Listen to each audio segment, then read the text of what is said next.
Oremos. Padre Celestial, una vez más te agradecemos por las grandes bendiciones que has derramado sobre nosotros. Pedimos, Señor, al estudiar tu santa palabra hoy, que tu Espíritu Santo se manifieste en este lugar. Danos claridad de pensamiento y danos la disposición de practicar lo que estudiemos. Te lo pedimos en el precioso nombre de tu Hijo, Cristo Jesús. Amén. Quiero extenderle a todos los presentes un saludo muy cordial y una bienvenida a esta reunión. También quiero extender una cordial y sincera bienvenida a todos los que están viendo este programa en pantallas de televisión a través de todo el mundo de habla hispana. Estamos muy contentos de que nos estén acompañando. El título de nuestro tema de hoy es ¿Cómo desarrollar una fe omnipotente? Y queremos empezar nuestro estudio a donde comienza la Biblia, en Génesis, el capítulo 1 y el versículo 1. Génesis, el capítulo 1 y el versículo 1. Casi ni siquiera hay que buscarlo porque lo hemos leído tantas veces y es tan bien conocido por todos. Dice allí, en el principio creó Dios los cielos y la tierra. Ahora vamos a hacernos la pregunta, ¿cómo sabemos que Dios hizo al principio los cielos y la tierra? ¿Cuántos de los presentes estuvieron allí? Yo creo que ninguno de nosotros, yo sé que ninguno de nosotros estuvimos allí. Entonces, ¿cómo podemos saber que en realidad Dios hizo los cielos y la tierra en el principio? Si lo pensamos bien, podría haber otras explicaciones posibles del origen del universo. Por ejemplo, podría haber aparecido por generación espontánea. Podría haber aparecido por la creación progresiva o por la evolución. O podría ser el resultado de una gran explosión cósmica. O aún podría ser el resultado de diseño inteligente, no necesariamente una persona, sino una energía universal que crea. Es decir, hay muchas posibles explicaciones de cómo se originó el universo. La pregunta clave es, ¿cómo podemos estar seguros nosotros de que fue Dios el que hizo este mundo o los cielos y la tierra, como dice en Génesis 1 y el versículo 1? La respuesta la tenemos en el libro de Hebreos, el capítulo 11 y el versículo 3. Hebreos, el capítulo 11 y el versículo 3. Dice allí, hablando en cuanto a la creación, lo siguiente: por la fe creemos o entendemos haber sido constituido el universo por la palabra de Dios, de modo que lo que se ve fue hecho de lo que no se veía. ¿Cómo sabemos que lo que se ve fue hecho de lo que no se veía? Dice en Hebreos 11 y el versículo 3 que es por fe. Es decir, creemos que Dios creó los cielos y la tierra por fe. No estuvimos allí, no lo vimos, no lo oímos, no lo presenciamos, pero sabemos que es verdad porque Dios en su palabra dice que Él fue el creador del cielo y de la tierra. Es decir, creó a este mundo de la nada con su pura palabra. Este concepto se amplía en el libro de los Salmos, el capítulo 33 y el versículos 6 al 9. Salmo 33 y el versículo 6, y vamos a leer entonces el versículo 9. Dice allí lo siguiente: por la palabra de Jehová fueron hechos los cielos, y todo el ejército de ellos por el aliento de su boca, porque Él dijo y fue hecho, Él mandó y existió. Fíjense que este pasaje dice claramente cómo se originó el cielo y cómo se originó la tierra. Dice que Dios dijo y fue hecho. Dios habló y existió. No estábamos allí, pero la Biblia dice que Dios fue el que hizo los cielos y la tierra. Lo entendemos y lo aceptamos por fe, porque Dios lo dice. Creemos en su palabra, en otra forma de decirlo. Ahora hablemos un poco de la creación de Adán y Eva. Es más, vamos a hablar un momento de la prueba que Dios colocó en el huerto para Adán y Eva. Es interesante notar que Adán y Eva no vieron a Dios crear absolutamente nada. Porque los primeros 6 días, antes de que existiera Adán, él no vio obviamente la creación de nada. Y cuando Dios creó a Eva, Adán estaba dormido. Así que Adán no vio la creación de Eva tampoco. Entonces, ¿cómo podían estar seguros Adán y Eva de que Dios era su creador? Si no lo habían visto, si no lo habían presenciado, ¿cómo podían estar seguros? Sencillamente porque Dios les dijo a Adán y Eva: yo fui el creador de ustedes. Es decir, debían aceptarlo por fe, porque Dios lo dijo, debían creerlo. Pero Dios puso en el huerto un árbol para probar la fe de Adán y Eva, para ver si ellos en verdad iban a confesar que Dios era su creador. Y Dios le dijo a Adán y Eva: mire, ese árbol va a demostrar si ustedes creen que yo soy el creador o no. Si ustedes respetan mi árbol, significa que ustedes creen mi historia. Si ustedes deciden comer del árbol, significa que ustedes no creen mi historia, porque ustedes son los que van a querer hacerse Dios. Así que Adán y Eva debían abstenerse de comer del árbol sencillamente porque Dios lo dijo. Dios no explicó por qué no podían comer del árbol, les dijo las consecuencias, pero no les dijo el árbol está envenenado, el árbol tiene cierta historia, no les explicó nada. Sencillamente les dijo: no coman del árbol. Y ellos sencillamente debían creer la palabra que Dios les habló y no comer del árbol. Es decir, debían vivir por fe en la palabra de Dios. Debían vivir no por vista, porque el fruto se veía muy bonito. No debían vivir por los razonamientos de la serpiente, porque lo que decía era muy lógico. No debían regirse por un milagro, porque la serpiente habló y las serpientes no hablan. No debía Adán haberse regido por lo que dijo su esposa. Es decir, no debían escuchar ninguna voz, sino la voz de Dios. Debían obedecer la palabra de Dios. Debían confiar en lo que Dios dijo. Es decir, debían tener fe en la santa palabra de Dios. Era su única protección: creer la palabra de Dios y obedecerla. Ahora es interesante notar que en Hebreos el capítulo 11 se menciona una larga lista de héroes que se encuentran mencionados en el libro de Génesis. Así que voy a invitarles durante los próximos minutos a que busquen en sus Biblias el libro de los Hebreos o a los Hebreos, capítulo 11, y vamos a notar a varios héroes de la fe que se mencionan allí en este capítulo. Empecemos en primer lugar con Abel. Hebreos 11 y el versículo 4. Obviamente no estamos ahora en el libro de Génesis, estamos en Hebreos, pero es interesante que los personajes que se mencionan en Hebreos en realidad están en Génesis. Dice allí en Hebreos 11 y el versículo 4: por la fe Abel ofreció a Dios más excelente sacrificio que Caín, por lo cual alcanzó testimonio de que era justo, dando Dios testimonio de sus ofrendas, y muerto aún habla por ella. ¿Qué fue lo que hizo Abel? Por fe ofreció ¿un qué? Ofreció un mejor sacrificio que Caín. Ahora, ¿en qué sentido fue que Abel tuvo fe en ofrecer el sacrificio? Empezamos a detectar en la historia, en el libro de Génesis, que Abel vio algo muy especial en ese sacrificio. Él tuvo fe en ese sacrificio.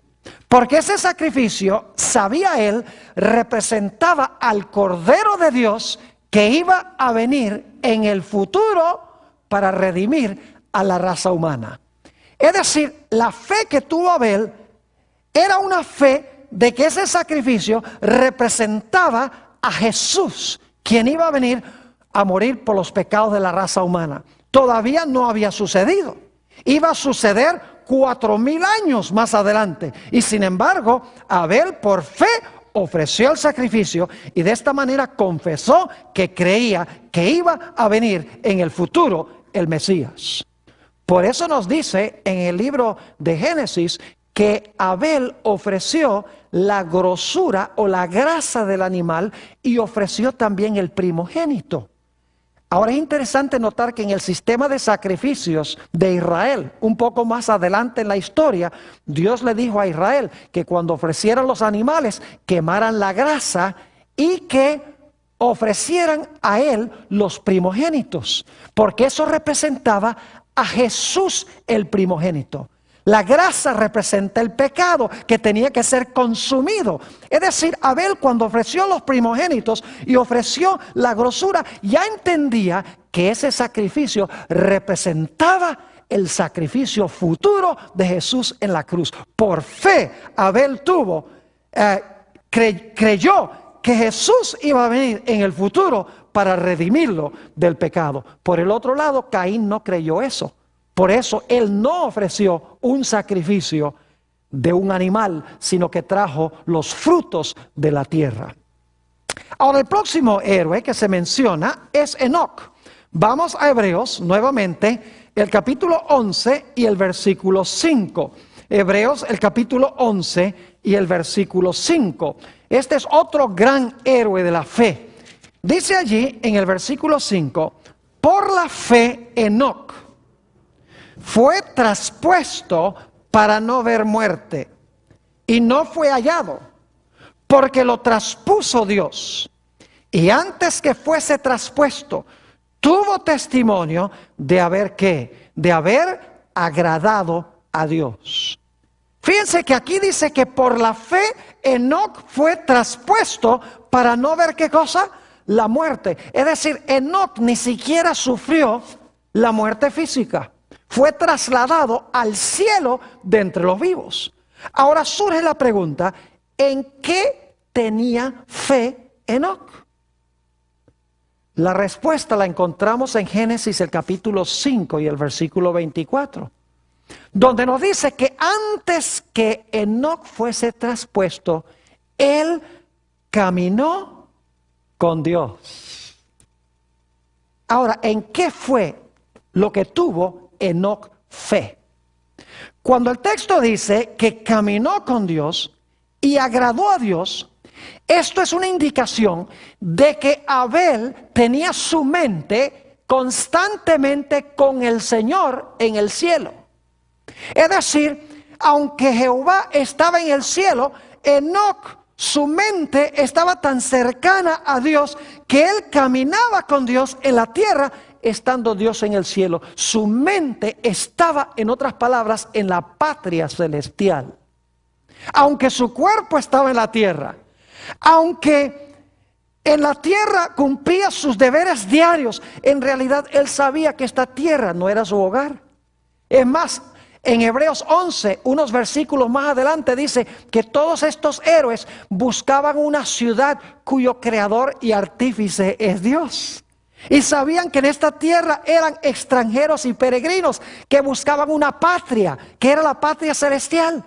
Es decir, Enoc, su mente estaba tan identificada con Dios en el cielo, por fe, no estando allí personalmente, ni estando por vista, sino estando por fe, que finalmente Dios le dijo a Enoc, ya de nada vale que tú estés acá nada más por fe, nada más en tu mente. Yo quiero traerte acá personalmente para que sigamos caminando por la santa ciudad juntos.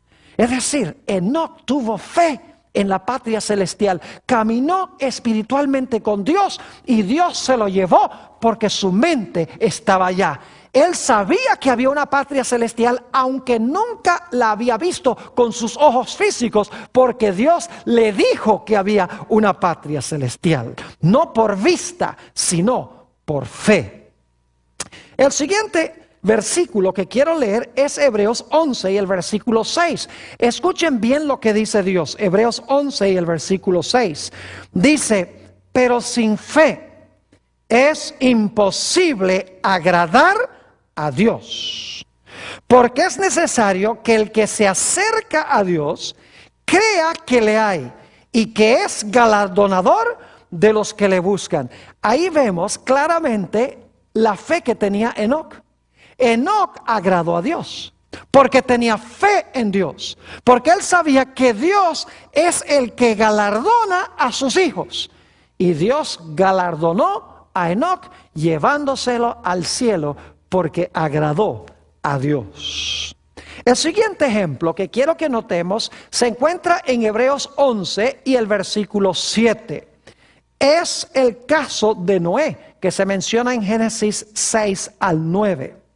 Fíjense lo que dice allí en Hebreos 11, 7.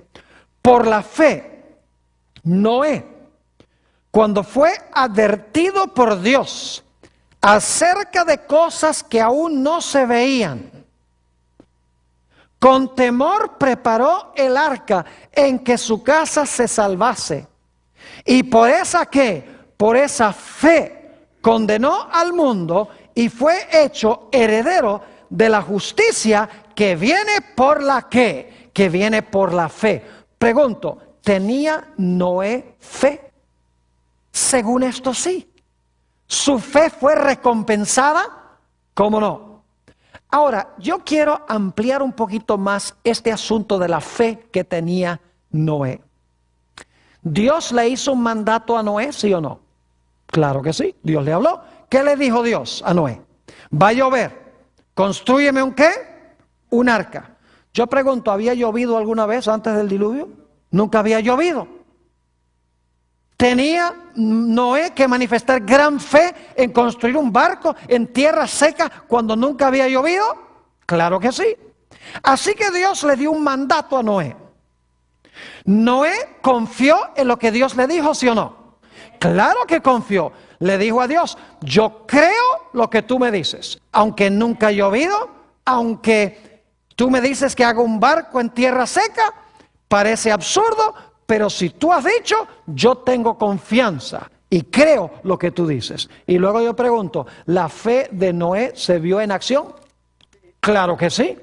No solamente le habló Dios en su palabra, no solamente creyó y confió en lo que Dios le dijo, sino que nos dice el texto que Noé actuó a base de lo que Dios le dijo. Es decir, la fe es confiar en Dios, es creer lo que Dios dice, suficientemente como para hacer lo que Dios nos dice. Ahora tenemos otro ejemplo de Génesis que se menciona en Hebreos el capítulo 11. El versículo 8 de Hebreos 11 habla de otro héroe y ese héroe fue Abraham. Dice en el versículo 8 de Hebreos 11, por la fe, Abraham siendo llamado, obedeció para salir al lugar que había de recibir como herencia y salió sin saber qué, sin saber a dónde iba. Dios le dio un mandato a Abraham, ¿sí o no? Claro, le dijo, Abraham, yo quiero que tú salgas.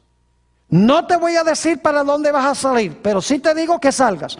Pregunto, ¿confió Abraham en lo que Dios le dijo?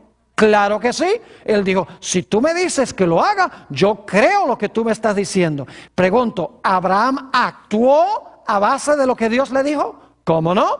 Él dijo, Sara, empieza a empacar, porque nos vamos.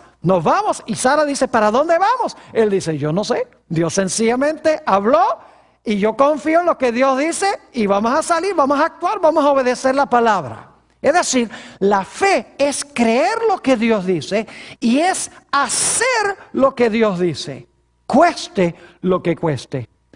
Saben ustedes que a veces Abraham vivía por vista, no por fe. Una vez descendió a Egipto y cuando vio a Faraón dijo, no, Faraón va a pensar que Sara es mi esposa y entonces la va a tomar y me va a matar a mí. Así que Abraham dice, yo lo que voy a hacer es decir que es mi hermana para salvarme yo. Una falta de fe. Le pasó también con Abimelech, el rey de Gerar. Le dijo, no, es mi hermana. Y Abimelech dijo, ¿por qué no me dijiste que era tu esposa además de ser tu hermana?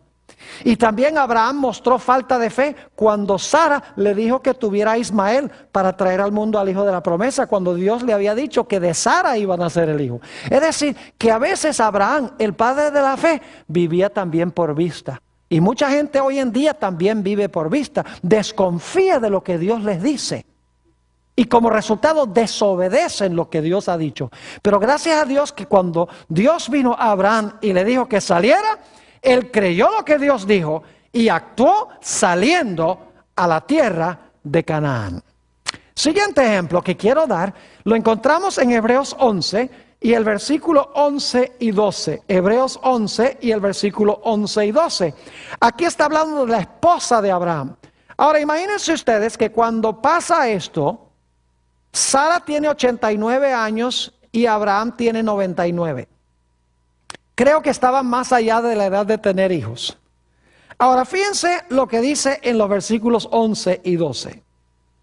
Por la fe también la misma Sara, siendo estéril, recibió fuerza para concebir y dio a luz aún fuera del tiempo de la edad.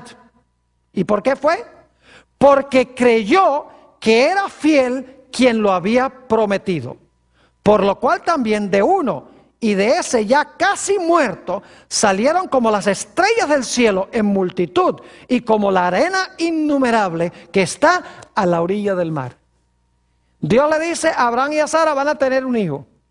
Sara tiene 89 y Abraham tiene 99. Y empiezan a decir, ¿sí será verdad que se puede cumplir lo que Dios ha dicho? ¿Sí podemos confiar en lo que dice Dios? Al principio tuvieron a Ismael, desconfiaron de lo que Dios dijo. Pero luego llegó el momento en que Sara le dijo a Abraham, oye Abraham, tal vez deberíamos entonces tener relaciones sexuales.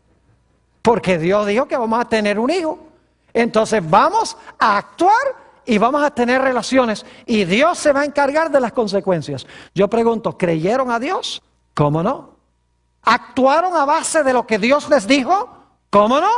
Y Dios recompensó la fe que ellos tenían, ¿sí o no? Claro que sí. Dios les dio a Isaac.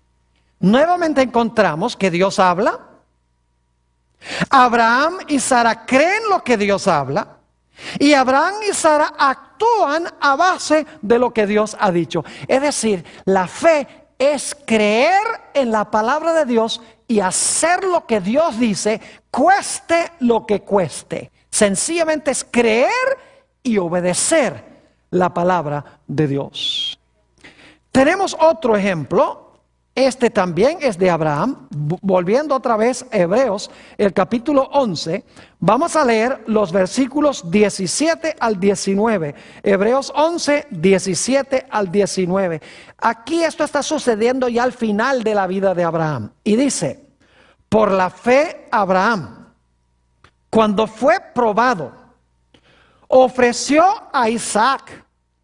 Y el que había recibido las promesas ofrecía su unigénito, habiéndosele dicho, en Isaac te será llamada descendencia, pensando que Dios es poderoso para levantar aún de entre los muertos, de donde en sentido figurado también le volvió a recibir. Imagínense que Dios le había dicho a Abraham, mira, vas a tener un hijo en tu vejez, y le dijo lo mismo a Sara, y ellos creen a Dios, tienen relaciones sexuales, el hijo Isaac nace, es el hijo de la promesa, y ahora Dios le dice a Abraham, yo quiero que tú me tomes a ese hijo de la promesa y lo lleves y me lo sacrifiques en un monte. Imagínense, tiene que haber exigido una fe extraordinaria para que Abraham hiciera lo que Dios le decía. Fíjense nuevamente que Dios le da un mandato a Abraham, Dios le habla a Abraham. Abraham cree y confía en lo que Dios dice. Y por lo tanto se levanta muy temprano, toma a su hijo Isaac y lo lleva allá a la montaña, a donde Dios lo había mandado a sacrificar a su hijo. Noten nuevamente que Dios habla, Abraham cree y luego Abraham actúa a base de lo que Dios ha dicho. Ahora escuchen bien, Abraham podría haberse guiado por sus emociones. Podría haber dicho, ay no, yo quiero mucho a Isaac, yo no puedo sacrificar a mi hijo. Podría haber actuado a base de razonamientos. Podría haber dicho, no, eso no es la voz de Dios. Dios no me va a mandar a matar a mi hijo, si es el de la promesa. Podría haber razonado. Podría Abraham haber despertado a su esposa y escuchado la voz de Sara. No, ¿cómo se te ocurre que vas a sacrificar a tu hijo? El hijo de la promesa. No puedes hacer eso. Podría haber pensado, bueno, Dios dice no matarás, así que Dios no me va a mandar a matar a mi propio hijo. Podría haber razonado, podría haber actuado a base de sus emociones, a base de lo que le decía Sara. Pero Abraham no vivía por vista, ni por emoción, ni por razonamiento. Abraham vivía por toda palabra que salía de la boca de Dios. Y cuando Dios habló, él creyó a Dios, se levantó y llevó a su hijo para sacrificarlo. ¿Están entendiendo un poco mejor lo que es la fe? Sencillamente la fe significa que cuando Dios habla, nosotros confiamos y creemos en lo que Dios dice. Y lo creemos de tal manera que hacemos lo que Dios nos pide, sencillamente. Ahora, hay un par de ejemplos más que quiero que notemos. Hebreos el capítulo 11 y el versículo 20. Hebreos el capítulo 11 y el versículo 20. Dice allí, por la fe bendijo Isaac a Jacob y a Esaú respecto a cosas venideras. ¿Recuerdan ustedes que cuando nacieron Jacob y Esaú, hubo una profecía que decía que el mayor serviría al menor? Ahora, en ese momento no se sabía cómo iba a pasar eso. Pero nos dice la profecía que Isaac habló esas palabras y dijo que iba a suceder porque Dios había explicado que eso era lo que iba a suceder. Y yo pregunto, ¿Isaac bendijo a Jacob con la primogenitura? ¿Cómo no? ¿Le dio también una bendición a Esaú, aunque no fue la bendición de la primogenitura? Claro que sí, porque tenía fe en que Dios había mandado que Jacob iba a recibir la primogenitura y Esaú, aunque iba a recibir una bendición, no iba a recibir la primogenitura. Es decir, a Isaac se le permitió ver el futuro de sus dos hijos por fe, aunque no lo veía en ese momento. Noten Hebreos el capítulo 11 y el versículo 22. Hebreos 11, 22. Este es el último ejemplo que vamos a tomar de Génesis. Y luego quiero darles algunos ejemplos adicionales de la Biblia para que entendamos un poquito mejor lo que es este asunto de la fe. Cómo desarrollar una fe omnipotente. Noten lo que dice nuevamente Hebreos el capítulo 11 y el versículo 22. Por la fe José, al morir, mencionó la salida de los hijos de Israel y dio mandamiento acerca de sus ¿qué? Acerca de sus huesos. Imagínense que José, centenares de años antes de que Israel salga de Egipto, él está profetizando que Israel va a salir de Egipto. Y es más, está diciéndole al pueblo, cuando salgan de Egipto, lleven mis huesos con ustedes a Canaán. ¿Cómo sabía José que el pueblo iba a salir de Egipto? Muy sencillo. En Génesis 15, 400 años antes del Éxodo, Dios le había dicho a Abraham que el pueblo de Israel iba a estar en Egipto. Iban a servir a los egipcios 400 años. Pero que al final de los 400 años, Dios iba a sacar al pueblo de Israel de allí con gran riqueza de los egipcios. Es decir, que la profecía se le dio a Abraham 400 años antes que sucediera y Abraham lo creyó. Unos 200 años después, José está dando también esta misma profecía. Y saben ustedes que en Éxodo, el capítulo 1 y el capítulo 2, nos dice que cuando el pueblo de Israel salió de Egipto, llevaron con ellos a los huesos de José. Exactamente como José lo había dicho, pudo discernir y ver el futuro centenares de años antes que sucediera, porque creyó la promesa que Dios había hecho a Abraham en Génesis, el capítulo 15. Es decir, la fe nos permite ver lo que en el momento con los ojos físicos no se ve. Nos permite confiar en lo que Dios dice, aun cuando todavía no ha sucedido. Cuando Dios le dijo a Noé que iba a llover, Noé no había visto ninguna lluvia. Pero creyó que Dios iba a mandar lluvia, aunque no veía la lluvia, aunque la lluvia todavía no había caído. Él creyó que iba a suceder y por lo tanto, ¿qué hizo Noé? Noé se levantó y construyó un arca y como resultado se salvó él junto con toda su familia. Ahora, ¿cómo es que nosotros desarrollamos esa fe? Note lo que dice en Romanos el capítulo 10 y el versículo 17. Romanos el capítulo 10 y el versículo 17. Es un texto corto, pero muy significativo. Dice, así que la fe es por el oír, y el oír por la ¿qué? Y el oír por la palabra de Dios. Ahora le voy a explicar cómo es el proceso. Primero lo que hacemos es creer en Dios. Y si creemos en Dios, creemos en su palabra, ¿sí o no?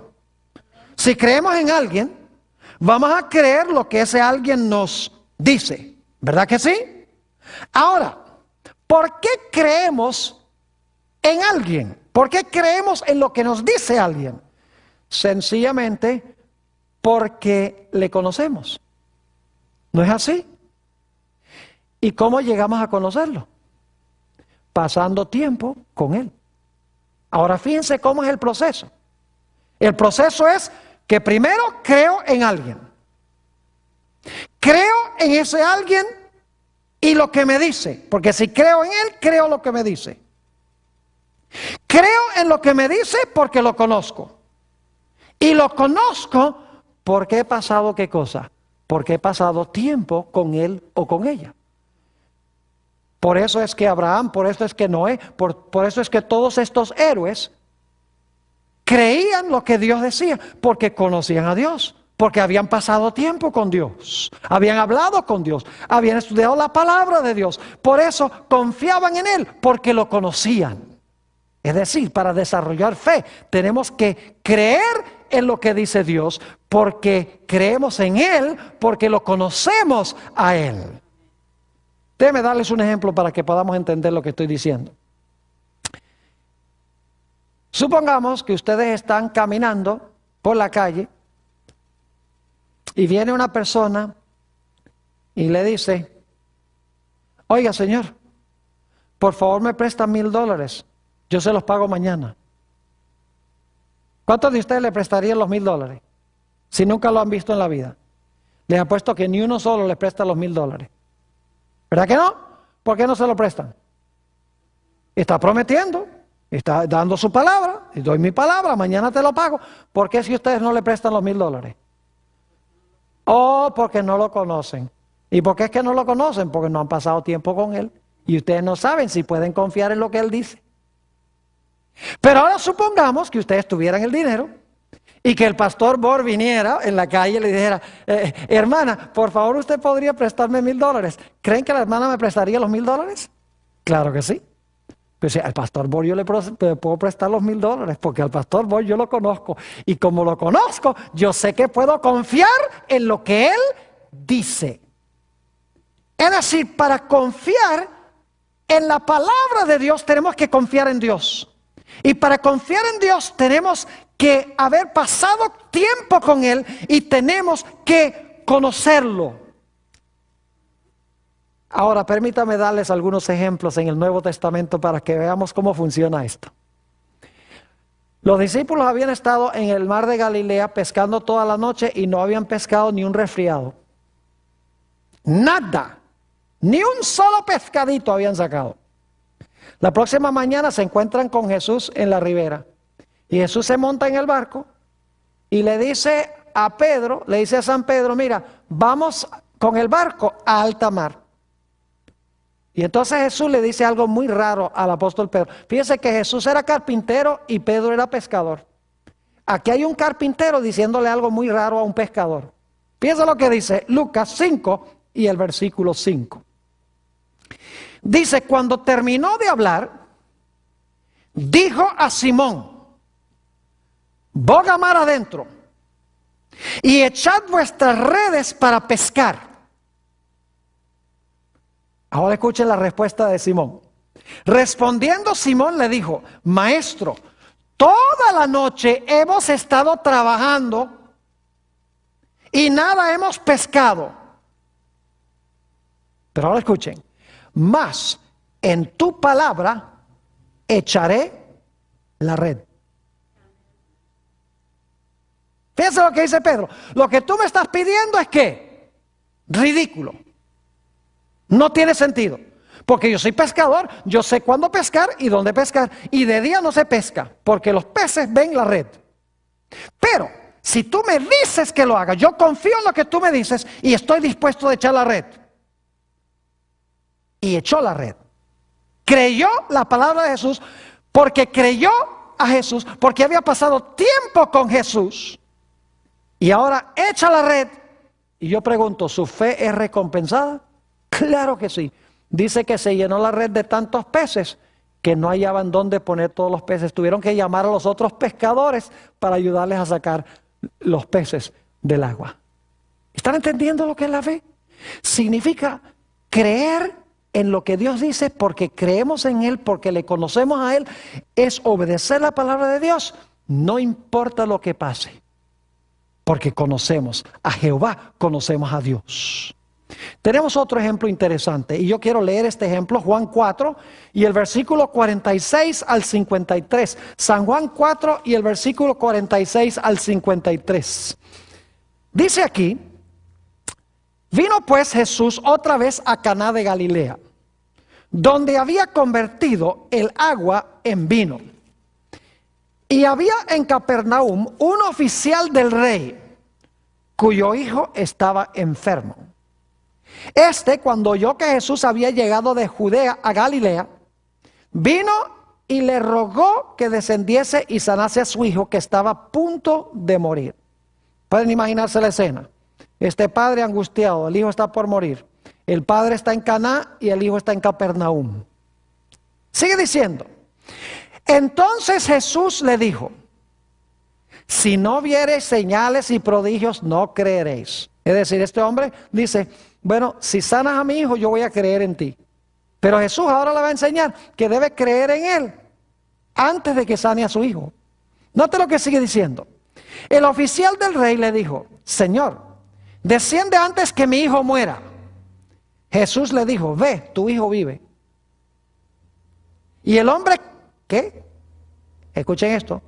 Y el hombre creyó la palabra que Jesús le dijo y se fue. Sin ver el sanamiento del hijo, que dice, creyó que la palabra que le habló Jesús. Dice, cuando ya él descendía, sus siervos salieron a recibirle y le dieron nuevas diciendo, tu hijo vive. Entonces él les preguntó a qué hora había comenzado a estar mejor. Y le dijeron, y esta traducción no es correcta, dice ayer a las 7. En realidad en el griego dice a la hora séptima ayer. La hora séptima en la Biblia es a la 1 de la tarde. Es decir, Jesús lo había sanado al hijo el día anterior a la 1 de la tarde. Así que le dijeron ayer a las 7. Le dejó la fiebre. El padre entonces entendió que aquella era la hora en que Jesús le había dicho, tu hijo vive, y creyó él con toda su ¿qué? Con toda su familia. Ahora, ¿saben lo que es interesante en cuanto a esta historia? Caná no está muy lejos de Capernaum. En Caná estaba el padre y en Capernaum estaba el hijo. Ese hombre podría fácilmente haberse ido a la casa inmediatamente a la 1 de la tarde, creyendo que Jesús había sanado a su hijo, pero dice, bueno, vamos a ver, porque ver es creer. Pero ¿saben algo? Ese hombre ni siquiera se angustió por llegar a su casa, porque él sabía que Jesús había dicho que su hijo estaba sanado y creyó lo que Jesús dijo sin verlo. Y cuando llegó el siguiente día y preguntó, los siervos le dijeron, no, si él fue sanado ayer a tal hora. Y el hombre dice, esa fue la hora en que Jesús dijo por su palabra que se iba a sanar. Es decir, el hombre ni siquiera sintió premura de llegar a la casa. Disfrutó de su viaje a la casa oliendo las flores y disfrutando el paisaje. Ahora, es interesante un comentario que encontramos en el libro El deseado de todas las gentes, página 171. Es una biografía sobre el Señor Jesús. Es la biografía más extraordinaria que jamás se haya escrito en cuanto a Jesús. Y yo quiero leer un comentario en cuanto a esta historia. Dice aquí, el noble, es decir, el padre de este niño, quería ver el cumplimiento de su oración antes de creer. Cuando llegó a donde Jesús, dice, muéstrame el cumplimiento, entonces voy a creer. Ver para creer. Ahora escuchen. Pero tuvo que aceptar el acerto de Jesús de que su petición había sido oída y el beneficio otorgado. También nosotros tenemos que aprender esta lección. Nuestra fe en Cristo no debe estribar en que veamos o sintamos que Él nos oye. Debemos confiar en sus promesas. Cuando acudimos a Él con fe, toda petición alcanza el corazón de Dios. Cuando hemos pedido su bendición, debemos creer que la recibimos y agradecerle de que la hemos recibido. Es decir, antes de recibirla, debemos creer que la recibimos. Dice, luego debemos atender nuestros deberes, seguros de que la bendición se realizará cuando más la necesitemos. Cuando hayamos aprendido a hacer esto, sabremos que nuestras oraciones son contestadas. El mundo dice, ver es creer, pero Dios dice, creer es ver. Si creemos, vemos lo que la gente normal, común y corriente no ve. Este padre, cuando Jesús le dijo, tu hijo está sano, él no tuvo que verlo. Él creyó la palabra de Jesús y se fue de paseo, de regreso a la casa, durmió bien y el siguiente día completó el viaje. Algo extraordinario. Creer en la palabra de Dios, eso es lo que significa tener fe. Y saben, hay un ejemplo en los evangelios a donde viene un centurión a Jesús y le dice, mi hijo está gravemente enfermo. Quiero que por favor sanes a mi hijo. Y Jesús le dice, bueno, ok, vamos a tu casa. Y el centurión le dice, no es necesario. No es necesario que tú vengas a mi casa. Di la palabra y mi hijo sanará. Imagínese un centurión romano que no era ni judío. Qué gran fe tenía. Dice, habla la palabra y mi hijo sanará. Y luego él dice, porque yo tengo ciertas personas a quienes yo mando a hacer cosas. Y yo le digo a este, ve allá, y al otro le digo, ve allá, y ellos hacen lo que yo digo. Así que le está diciendo a Jesús, tú sencillamente di la palabra y tus emisarios van a hacer lo que tú les mandes. ¿Y saben quiénes eran los emisarios de Jesús? ¿Saben cómo Jesús hacía sus milagros? A través del ministerio de sus santos ángeles. Así como este hombre tenía soldados subalternos que él mandaba a cumplir lo que él decía, el Señor Jesús tenía ángeles que cumplían los designios de su voluntad. Es decir, que cuando Jesús en Caná de Galilea habló de que este hijo debía sanarse, los ángeles estaban allá haciendo lo que Jesús había dicho a través de su santa palabra. Es decir, el Señor Jesús, Dios usa los ángeles para cumplir los designios de su voluntad. Quiero referirme también a la experiencia de Jesús para que entendamos cómo funciona el mecanismo de la fe. Vamos a leer Mateo 27 y el versículo 46. San Mateo 27 y el versículo 46. Jesús está colgando en la cruz y todos conocemos estas palabras. Dice, cerca de la hora novena, es decir, a las 3 de la tarde, Jesús clamó a gran voz diciendo: Elí, Elí, lama sabactani. Esto es: Dios mío, ¿por qué me has desamparado? Yo pregunto, ¿se sentía Jesús desamparado por su Padre? ¿Sí o no? Claro que se sentía desamparado por su Padre, porque está diciendo: Dios mío, ¿por qué me has desamparado?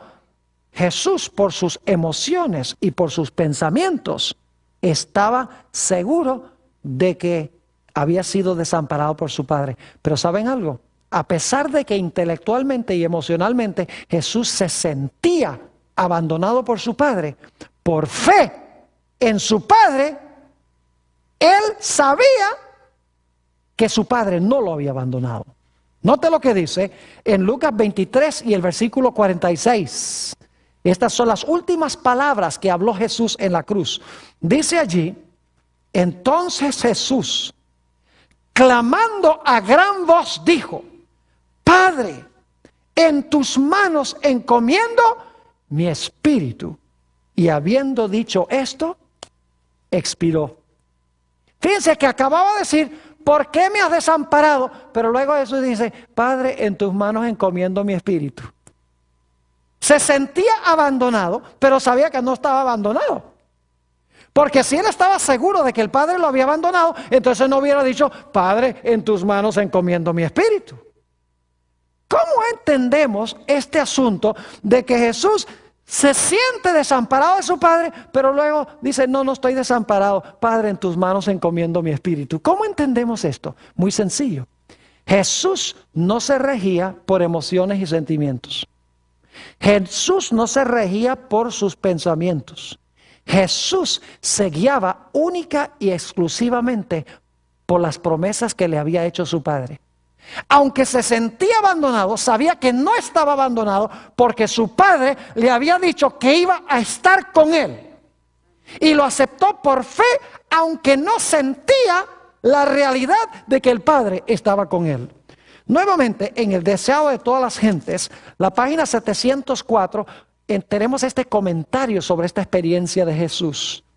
Dice allí: entre las terribles tinieblas, aparentemente abandonado de Dios, Cristo había apurado las últimas heces de la copa de la desgracia humana. En esas terribles horas, ahora escuchen, en esas terribles horas había confiado en la evidencia que antes recibiera de que era aceptado de su Padre. Conocía el carácter de su Padre. Vea que conocía a su Padre. Comprendía su justicia, su misericordia y su gran amor. Por la fe, confió en aquel a quien había sido siempre su placer obedecer.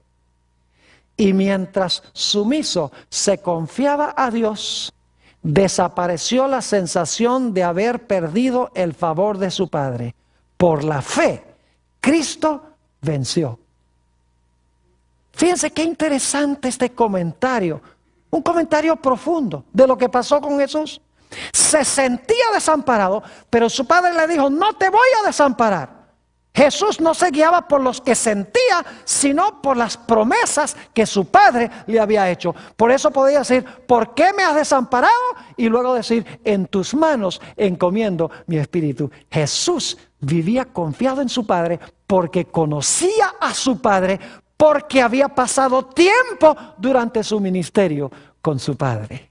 Es decir, la fe se desarrolla oyendo la palabra de Dios, conociendo a Dios, obedeciendo a Dios, porque lo conocemos y creemos y confiamos en Él. Me hace pensar de la experiencia de los 3 jóvenes en el horno de fuego en los días de Nabucodonosor. ¿Recuerdan eso? Imagínense que uno vaya a ser incinerado. Terrible. ¿Saben ustedes cómo estos jóvenes estuvieron dispuestos de pararse allí y decir: nosotros no nos vamos a inclinar ante tu imagen, aunque nos incineres en ese horno? ¿Saben lo que reclamaron esos 3 jóvenes? Reclamaron una promesa bíblica. Noten Isaías 43 y el versículo 2. Ellos conocían esta promesa porque Isaías escribió antes de esta experiencia. Dice en Isaías 43, 2: Cuando pases por las aguas, yo estaré contigo.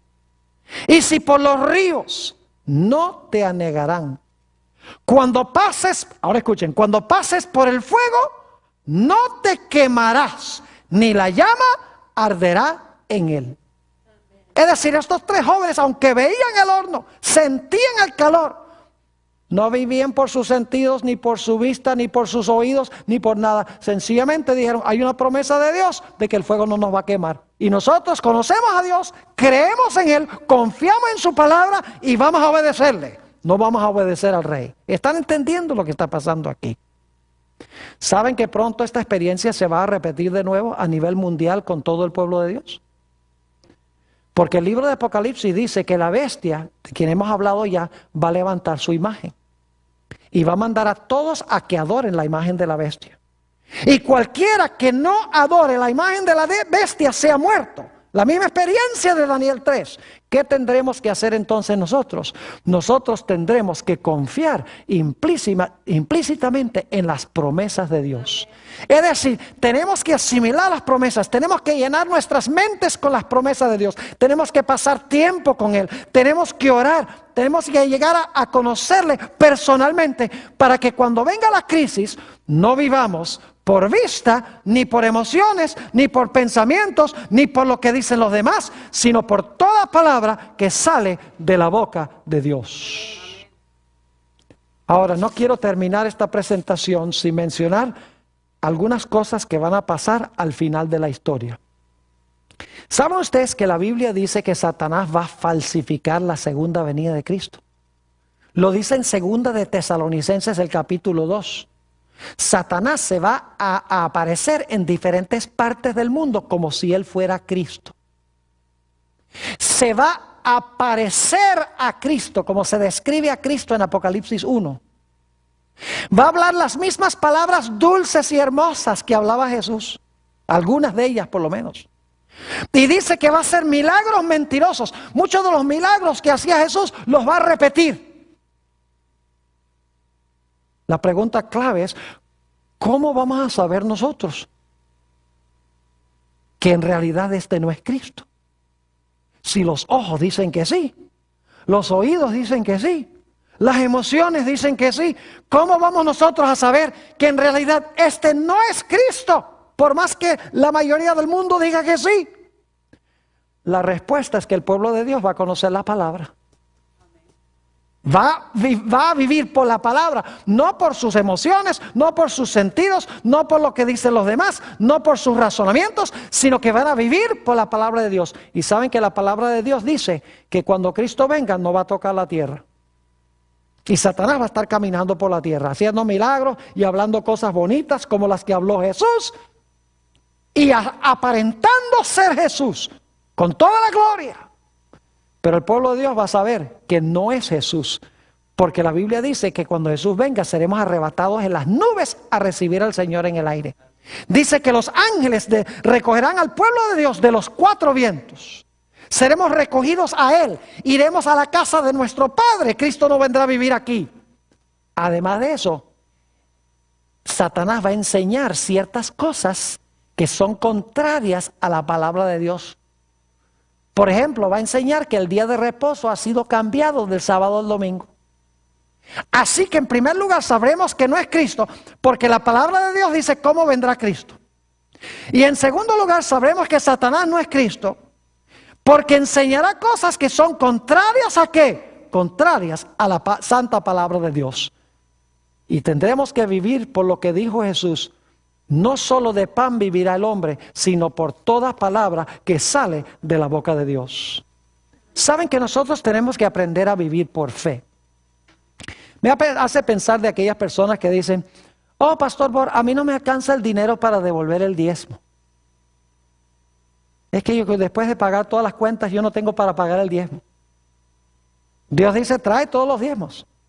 Y Dios dice, si los traes, te voy a derramar una bendición hasta que sobreabunde. ¿Tenemos suficiente fe en Dios para cumplir lo que Él dice? ¿Lo conocemos suficientemente bien como para diezmar y saber que Dios va a arreglárselas con las consecuencias? Otro ejemplo es con el sábado. Saben que estuve en los últimos días allá en la ciudad de David, en Chiriquí, en Panamá. Y mientras estaba haciendo una entrevista en el radio, 2 personas entraron al estudio. Cuando terminé la grabación, salí y estas 2 personas que no eran adventistas, habían escuchado por radio cuando iban en su carro a la casa. Y cuando supieron que yo estaba en persona, ya porque transmiten muchos sermones grabados, cuando supieron que yo estaba en persona, dieron media vuelta y se vinieron a la estación para poder hablar conmigo. Y cuando me encontré con ellos, me dijeron: pastor, queremos que sepa que lo que usted ha estado compartiendo es una gran bendición para nuestra vida espiritual. Dijeron: nosotros no somos adventistas, pero ya hemos tomado nuestra decisión de que vamos a guardar el sábado, aunque perdamos nuestros trabajos. Vamos a obedecer a Dios y Dios va a cumplir su palabra con nosotros y va a arreglárselas con nosotros. Mis queridos hermanos y amigos, nosotros tenemos que vivir por fe como vivían los héroes de Génesis, como vivía Jesús, como vivieron todas las personas que en realidad albergaban a Cristo en su corazón. Nuestra única salvaguardia en los últimos días va a ser confiar en lo que Dios dice. Debemos vivir como vivió nuestro Señor Jesucristo. Cuando Satanás vino y lo acechó, el Señor Jesucristo dijo: suena bonito lo que me dices, tiene lógica, pero yo vivo por toda palabra que sale de la boca de Dios. Que esa sea nuestra experiencia también.